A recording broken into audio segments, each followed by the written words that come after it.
hours spent in organization in advance and before you get deep into the project is going to save you like days of time in the future that you'd have to spend reading through old things and digging through trying to figure out how something works. Definitely get started with a cohesive guide on organization in the beginning.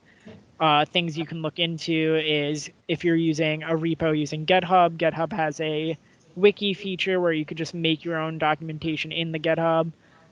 You could use pull requests in GitHub to have basically a place to look at code that's being pushed into develop and read through the commits on it. And just having these practices for organization setup in advance is going to save you a lot of time in the future. I'd say documentation is crucial to keeping everything organized across the team and into future semesters.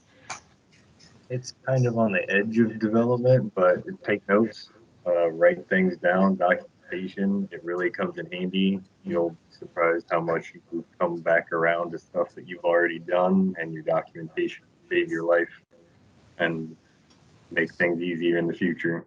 My development related advice would be to understand ahead of time that research will be necessary. For a lot of tasks, you know it's coming, but even for the ones that you don't think it is, you're probably going to have to do some research. And it might take up more time than you think. This is how you learn new things. This is how you add to your toolkit. And understanding it ahead of time will help you have a more positive attitude about the research, so you don't go in just upset that you have to Google stuff, because it's normal. This is mostly for the artists.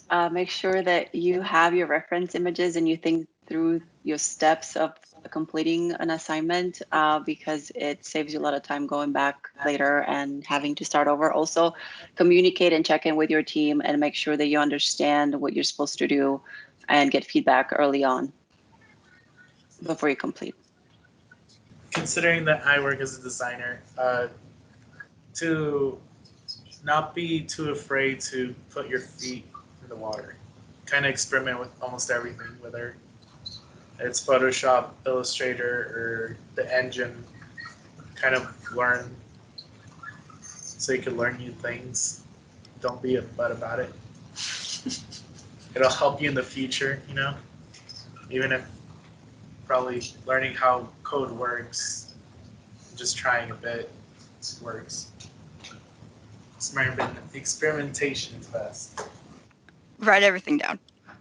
It doesn't matter if it's actually handwritten or a notepad or something, just write it down. Especially if you're a designer, write down all the little details so that you don't come like a couple of weeks later and be like, I don't remember what I was doing and I don't remember the details. I'm sorry, kitty.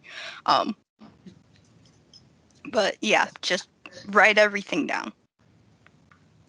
Be ready to learn more than what you originally plan on doing. So if you just came here just to simply just do, just design documentation, be ready to actually hop into the engine, do some work in there as well, and don't be. I don't know, this might be tough for ask of someone like go in with a mindset like be willing and wanting to learn, like you want to learn more, because it's going to be really difficult if it's something that you just feel like you're obligated to do, because it just feel like you just go into full robot mode where you're just going through it and not actually enjoying it, and enjoying it makes the process a whole lot better. One development related piece of advice I have is to make sure you communicate with your team at risk of repeating what other people have said. I'm a person who usually hesitates to ask questions, being afraid that people might think you're not good enough at what you're doing when you ask questions. But when you don't ask anything and don't communicate, you're actually holding your team more back than if you actually went ahead and asked the question in the first place. Do not overscope your OPPM.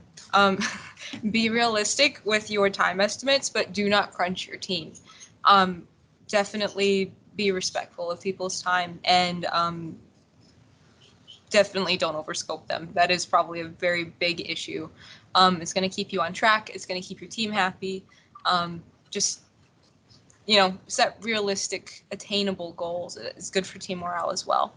The second point here is to keep your team together from beginning to the end of studio, whether it's in person or online. A team that stays together grows together, they succeed together. So to do that, you really need to keep everybody in the same space, whether it's out in the commons or whether it's in a Teams call. Just stay together. That's where all the shenanigans happen anyway. That's where all the fun is with the team. So like Lindsay said before, definitely don't overscope yourself. This could even be like, even if it's at the end of the semester, like past when you guys write down tasks, if you're in the middle of working and you're realizing more and more as the day goes on that you got handed like a lot of work, even if it was just one task, but it's just taking like you a lot, definitely speak up about it and say that you're getting like a little bit or a lot, depends on how much I'm overworked, because that will lead to a burnout, and that's no bueno. The advice I have is specifically for designers. Designers, you're gonna get thrown into the unique position of being not useful but also necessary, because everyone can like do your job, but you also have to focus on it as well. So it really helps to pick up a second discipline or just like have something else you can do as well. So you shouldn't be just a designer. You should be a designer and an artist, or a designer and a programmer, or take up what I do is take up actually some production tasks. So I became the Scrum Master this semester. It helps you down the line because it gives you more stuff to do, and it fleshes out your toolkit, and it also just makes the team more versatile and just more adaptable to things to come. Because you could function as a designer one week and then just switch over to art or programming the other should the need arise.